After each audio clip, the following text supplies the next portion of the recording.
Hello friends, welcome back to Malars unlimited. இன்னைக்கு நம்ம cook with கோமாளியில் வசந்த் அவர் செஞ்ச ட்ரெஸ்லெஸ் கேக் தான் பண்ண போகிறோம். இது நல்லா சாஃப்ட் அண்ட் ஜூஸியாக இருக்கும். வாங்க எப்படி பண்ணுறதுன்னு பார்த்துடலாம்.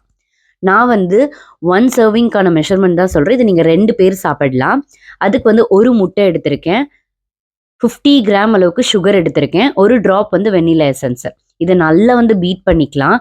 ஒரு 5 மினிட்ஸ் பீட் பண்ணிங்கன்னா பேல் எல்லோ கலரில் மாறிடும். நெக்ஸ்ட் வந்து 50 கிராம் அளவுக்கு மைதா மாவு, ஒரு சிட்டிகை உப்பு, அப்புறம் வந்து கொஞ்சோண்டு பேக்கிங் சோடா ஆட் பண்ணியிருக்கேன். இந்த அளவுக்கு கலர் வந்ததுக்கு அப்புறம் இதை நல்லா சேவ் பண்ணி ஆட் பண்ணிக்கலாம். இப்படி ஜலிச்சு ஆட் பண்ணும் போது நல்லா உங்களுக்கு ஏரியா கிடைக்கும் வந்து கேக்கு. இதில் 25 ml அளவுக்கு வந்து பாலை வந்து கொஞ்சம் கொஞ்சமாக ஆட் பண்ணி கட் அண்ட் ஃபோல்ட் மெத்தடில் இந்த மாதிரி மிக்ஸ் பண்ணிக்கோங்க.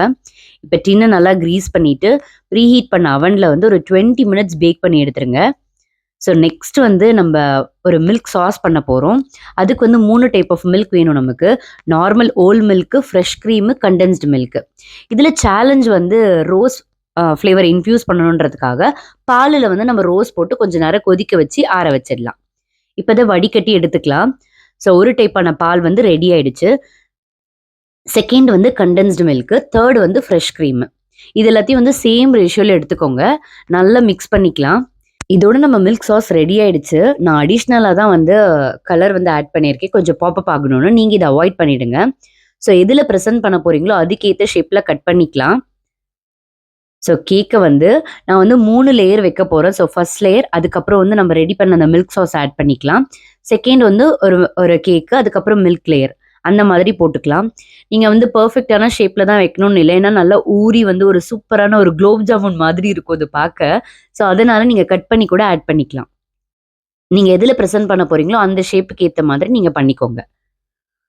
ஸோ இது ஒரு ஃப்ரிட்ஜில் வந்து ஒரு 5 மினிட்ஸ் வந்து வைங்க. ஸோ தட் அந்த கேக் எல்லாத்தையும் அப்சர்வ் பண்ணிக்கும். அதுக்குள்ளே நம்ம விப்பிங் க்ரீமை வந்து பீட் பண்ணி வச்சிடலாம்.